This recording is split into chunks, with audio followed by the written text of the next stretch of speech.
For my presentation, I have chosen to argue as to why the species Callinectes sapidus, or blue crab, should be aquacultured all around the United States.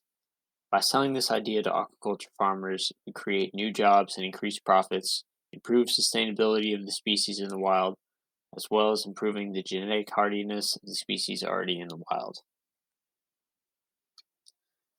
The blue crab is a delicacy all around the east coast of the United States, especially in the Chesapeake Bay area as well as in the Gulf of Mexico, where they are caught and served in Louisiana and the other surrounding states. According to NOAA Fisheries as of 2020, the overall landings of blue crabs from the wild is estimated to be worth at least 200 million US dollars and on the rise. The demand for these delicious crabs is real, but if we continue to overharvest them from the wild, along with growing pressures of ocean acidification and habitat pollution/destruction, there will be no fishery left and the crab populations will suffer from our own doing.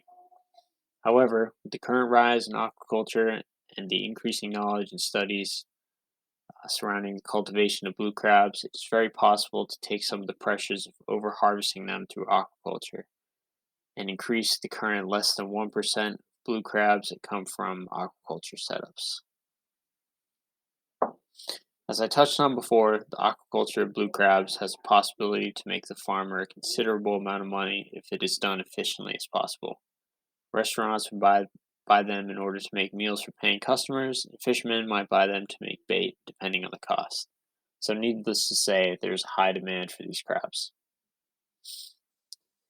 There have been studies done that have attempted to aquaculture Callinectes sapidus to figure out how to manage the complex larval stages that this species goes through as it is growing, as well as how to maximize the amount of money spent on setting up the intensive systems and producing a high enough yield of the species to actually make a profit from their efforts. For example, Zamora et al. 2005 looked at possibly how we can mass produce blue crabs efficiently in tanks. They found that it can be done, but there was an issue they had of losing a lot of the crabs because of cannibalism from their tank mates. According to the same study, the 8 larval stages are very complex, with each stage being only a handful of days. They require frequent maintenance and monitoring of water quality, food, etc., to grow efficiently and stay healthy, as it is their most vulnerable stages of their lives. After events like the Deepwater Horizon oil spill, Spitznagel et al. 2020 concluded that they have seen an effect on crab larval survival rates obtained from broodstock harvested in the Gulf of Mexico. The survival rates went from an average of 13.2% to 21.5% to an average of 4.7% to 11.2% because of the exposure to chemicals in the water. This unfortunate statistic, along with the general population to the Chesapeake Bay, is imperative to why we need to figure out the most efficient way to aquaculture blue crabs, so we can breed hardy crabs that can withstand pollutants and disease, possibly release them into the wild to contribute to the fisheries, as well as sell them as disease-free crabs to restaurants. According to Perry et al.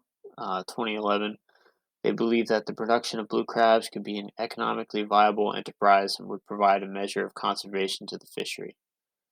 There's definitely a lot of potential for profit as crabs go for $25 to $85 per dozen, depending on the size, location, and time of the year. According to the article, how much do blue crab cost in 2018? If aquaculture takes off and they find a cost-efficient way to grow the crabs, then it will create new opportunities for people to create farms for blue crabs and contribute to the sustainability of the industry, as well as keeping the population alive if fisheries populations crash from pollution or ocean acidification, etc. There are a few setbacks on why people are holding back on starting these farms. It is because they are labor intensive in terms of monitoring temperature, salinity, and pH, feeding to help grow the juvenile crabs to their larval stages. Zamora et al. 2005, they also found that they had trouble keeping the crabs from eating each other and dying from disease because of the they had the crabs at in the test tanks. The study also mentioned that there's a steep learning curve in understanding the water quality and what it should be at for each of the crab's 8 larval stages. In summary, I believe that aquaculture in Callinectes sapidus needs to become widespread to contribute to the sustainability of the caught crab fishery, and by breeding genetically hardy crabs resistant to disease. This will also create jobs and opportunities for people to jump into this potentially high value market, making this a win win situation for the environment and the economy.